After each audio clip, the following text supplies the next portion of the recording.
ভারতের কলকাতার new market এলাকার মার্কুইস স্ট্রিটকে সেখানকার ব্যবসায়ীরা মিনি বাংলাদেশ বলে থাকেন। কারণ এই এলাকার সব ব্যবসা প্রতিষ্ঠান ও হোটেল রেস্তোরাঁর প্রধান ভোক্তা বাংলাদেশিরা। বর্তমানে বাংলাদেশি নাগরিকদের উপস্থিতি কমে যাওয়ায় সেখানকার ব্যবসা বাণিজ্যে ধস নেমেছে। মিনি বাংলাদেশ জুড়ে চলছে হাহাকার। স্থানীয় ব্যবসায়ীরা বলেছেন, এভাবে চলতে থাকলে কিছুদিনের মধ্যেই তাদের প্রতিষ্ঠান বন্ধ করে দিয়ে পথে নামতে হবে।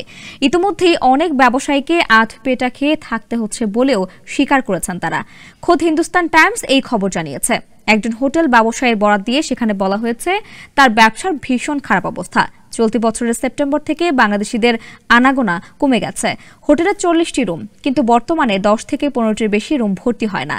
এভাবে চলতে থাকলে ব্যবসা উঠে যাওয়ার শঙ্কা রয়েছে। হোটেল গুলিস্তানের মালিক অবশ্য এর জন্য ভারতের ট্যুরিস্ট ভিসা তুলে দেওয়ার সিদ্ধান্তকে দায়ী করেছেন। তার কথায়, ট্যুরিস্ট ভিসা উঠে যাওয়ার পর থেকে কাস্টমার কমে গেছে। ব্যবসার বেশিরভাগটাই চলে বাংলাদেশি নাগরিকদের নিয়ে। এখন মেডিকেল ভিসা যারা পাচ্ছেন তারাই এখানে আসছেন, কিন্তু তাতে পোষাচ্ছে না। কারণ এত হোটেল, সেই সংখ্যায় মানুষ খুব কম। শোচনীয় অবস্থা শুধু যে হোটেল মালিকদের তাই নয়, বরং সমস্যার ছবি স্পষ্ট বিভিন্ন রেস্তোরাঁতেও। মার্কুইস স্ট্রিটের বিখ্যাত একটি রেস্তোরাঁর ব্যবসা গত 1 যুগ ধরে। রেস্তোরাঁ মালিক জানিয়েছেন, এমন মন্দা এই প্রথম তিনি দেখছেন। এর আগেও নানা সময়ে পরিস্থিতি খারাপ হয়েছে, কিন্তু এতটা নয়।